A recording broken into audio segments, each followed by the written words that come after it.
Captain Jake Morrison stood at the command center of the USS Blackstar, his gaze fixed on the vast main view screen that displayed the endless black of space. The ship lingered on the edge of human-controlled territory, cloaked in cutting-edge stealth technology that kept it hidden from even the most advanced sensors. For 3 long months, the Blackstar had remained in this silent vigil, monitoring the brutal war ripping apart the neighboring star systems. Captain, incoming transmission from the combat zone, Lieutenant Commander Lisa Hayes announced from the tactical station. Her tone carried a sharp edge of anger. It's the Zephyrians again. They just struck the Rim world colonies. Morrison's jaw clenched. The Rim colonies were simple, peaceful farming settlements, innocent communities far removed from the conflict between the Zephyrian Empire and the Catharian Republic. Families lived there only to cultivate land, raise livestock, and carve out quiet lives. They had no part in this war, yet they had become victims of it. "Put it on screen," Morrison ordered. The view screen flared to life, filling the bridge with scenes of horror. Entire cities lay in ruins, farmlands reduced to ash, and desperate civilian ships fleeing the devastation, only to be mercilessly pursued and obliterated by Zephyrian warships. The aliens showed not a shred of compassion. Chief Engineer Danny Rodriguez shook his head bitterly. "Monsters. They're not fighting soldiers down there. They're slaughtering families." At the communications console, Amy Carter's voice wavered with grief. She wiped at her eyes as the image of a transport ship exploding filled the screen. "How many souls were aboard that one?" she asked quietly. Hayes' reply was grim. "Sensors indicate around 2,000. Men, women, and children all gone. They died simply because they happened to be in the path of this senseless war." Morrison had seen enough. "Turn it off." The screen darkened, but the haunting images lingered in every mind on the bridge. For 2 years now, this war had spiraled out of control, and neither side showed restraint. Entire planets were wiped out not for strategy but for spite. "Sir," Carter spoke again. "High-priority transmission incoming from Earth Command. Admiral Karen Phillips, Priority 1. Put her through." The screen flickered and the weary face of Admiral Phillips appeared. Her gray hair framed tired eyes that bore the weight of leadership in dark times. She wasted no time on greetings. "Captain Morrison, I have grim news. Our diplomatic envoys to both alien empires have failed entirely. Ambassador Chun tried every avenue, but neither side will even entertain peace." Morrison nodded, having expected as much. "What exactly did they say?" Phillips' expression hardened. "The Zephyrians dismissed us as weak insects, insisting humanity should keep out of matters beyond us." The Catharians voiced almost the same contempt. "Both sides believe our people are too insignificant to matter." "And our offer to aid the refugees?" Morrison asked, though he already feared the answer. "Flatly rejected," Phillips confirmed. "Both empires have declared that any human vessel found in their territory will be destroyed immediately. They don't want our help. They don't even want us present." Her voice dropped lower. "But that isn't the worst news, Jake." A chill ran through Morrison. "What else?"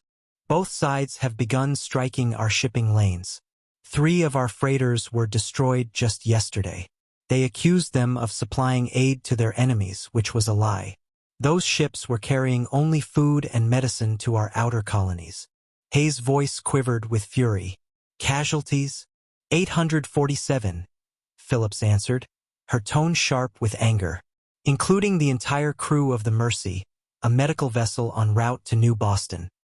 They were transporting supplies for sick children." The bridge fell silent. Everyone knew the Mercy. It wasn't a warship but a hospital vessel staffed by doctors and nurses. Its destruction was a barbaric crime. Rodriguez slammed his fist against his console. "They killed healers. People trying to save kids." Morrison kept his expression calm, though rage simmered within. "Admiral, what are our orders?" Phillips' gaze sharpened. "The Security Council has decided. Diplomacy has failed. Neutrality has failed. Even our humanitarian outreach was spat on. Both empires clearly believe humanity is weak and can be bullied." Her voice turned like steel. "They are about to learn how mistaken they are." Morrison straightened at Admiral Phillips' words. Are we declaring war? Her eyes held his. We already are at war, Jake. The moment they started killing our civilians, they made the choice for us. Now we will answer in full. The bridge crew exchanged grim looks. For months, they had watched helplessly as innocent people were wiped out, always restrained by orders to avoid escalation. That restraint had ended. Phillips leaned closer to the camera. The gloves are off. The alien empires believe our preference for peace is weakness. They believe humanity incapable of real combat. It's time we teach them the truth. A hard, cold smile touched Morrison's lips. They have no idea what we're capable of. Exactly, Phillips said firmly. For too long, other species have dismissed us as fragile newcomers. It's time to show them otherwise. Captain Morrison, you and the crew of the Blackstar are authorized to engage enemy forces at full strength. Make them understand the cost of targeting our civilians. Hayes turned in her chair, eyes wide. Admiral, do you mean limited engagement or total war? Phillips didn't flinch. Total war, Commander. They slaughtered families, bombed colonies, and murdered doctors. They forfeited mercy when they chose those actions. From now on, they will see humanity not as prey, but as predators. Morrison nodded slowly. Understood, Admiral. When do we begin? Immediately, Phillips replied. Intelligence has identified a Zephyrian fleet heading for New Denver Colony. 43 ships, including 3 of their heaviest battlecruisers. They plan to annihilate the settlement within 18 hours. Morrison's gaze shifted to Hayes. Time to intercept? She scanned her instruments. If we leave now and push the engines, we can arrive in 16 hours, sir. Good, Morrison said. He turned back to the Admiral. We'll be there. The Zephyrians won't touch New Denver. Phillips' face hardened. Make sure not a single enemy ship escapes. We want them to disappear without explanation. Leave their people wondering what wiped out an entire fleet. Consider it done, Morrison answered. The transmission ended, leaving the bridge cloaked in the silence of deep space. Morrison studied his crew, men and women who had signed on for exploration and peacekeeping, not open war. Yet here they were, facing humanity's most dangerous moment. He could see the same determination in their eyes that burned in his own. Carter, he said finally, send word to all departments, battle stations in 1 hour. Yes, sir, Carter replied, her fingers flying across her console. Morrison lowered himself into his command chair, the weight of leadership pressing firmly on his shoulders. Through the view screen, the stars shimmered, quiet and eternal. Yet he knew death fleets prowled just beyond. The enemy believed humans would break when outnumbered. They believed humanity's compassion meant weakness. They were about to discover how wrong they were. Hayes, Morrison ordered, his voice like steel, bring weapon systems online. Rodriguez, push the engines to maximum potential. Johnson, plot our course to New Denver. Each officer responded with unwavering resolve. The USS Blackstar pivoted silently in the void, still cloaked in invisibility, setting its course toward the unsuspecting enemy fleet. Somewhere ahead, the Zephyrians laughed at the thought of slaughtering another defenseless colony. Soon, their laughter would be silenced. The USS Blackstar emerged from faster-than-light travel on the fringes of the New Denver system. On the main display, 43 Zephyrian warships glided toward the colony. An armada of death moving against farmers, families, and children. Report, Morrison ordered. Hayes' hands moved across her console. Enemy fleet is 2 hours from New Denver, Captain. 3 battlecruisers in the lead, with destroyers and escorts spread behind. They're in standard assault formation. Carter looked up, voice tight. Sir, I'm intercepting their comms. They're boasting about how easy this will be. They believe the colony has no defenses. Morrison's expression darkened. He pictured the small colony below, only 50,000 souls, most of them families who had come to grow food, not fight wars. Against this fleet, they stood no chance unless humanity stood for them. Status of our stealth systems? Morrison asked. Rodriguez grinned. Perfect, sir. As far as their scanners know, there isn't a single human warship in this system. Good, Morrison said. They'll never see us coming. He turned to his weapons officer. Brooks, are our systems ready?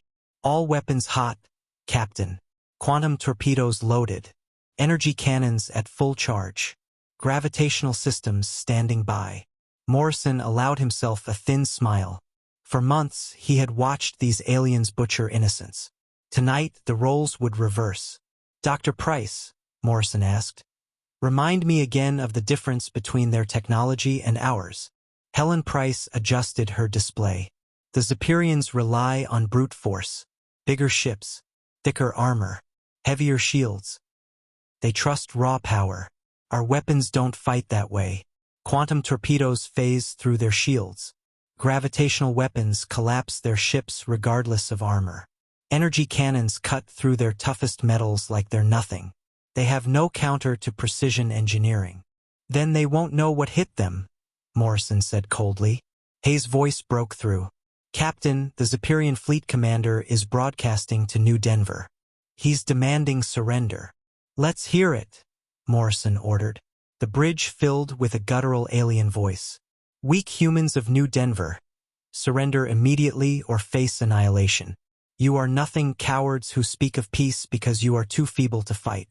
Once we destroy this colony, we will exterminate your race. Laughter echoed in the background. Another alien mocked. Humans run from every real battle. They are the most cowardly species in the galaxy. Morrison's jaw tightened. Carter, open a channel. The crew watched as he leaned forward, his voice steady and cold. Zephyrian fleet, this is Captain Jake Morrison of the USS Blackstar. You are ordered to withdraw from this system immediately. The aliens fell silent, stunned that a human dared challenge them. Then the commander snarled, what human ship dares speak to the Zephyrian Empire? Show yourself, coward. Morrison looked to Hayes. Drop the stealth field.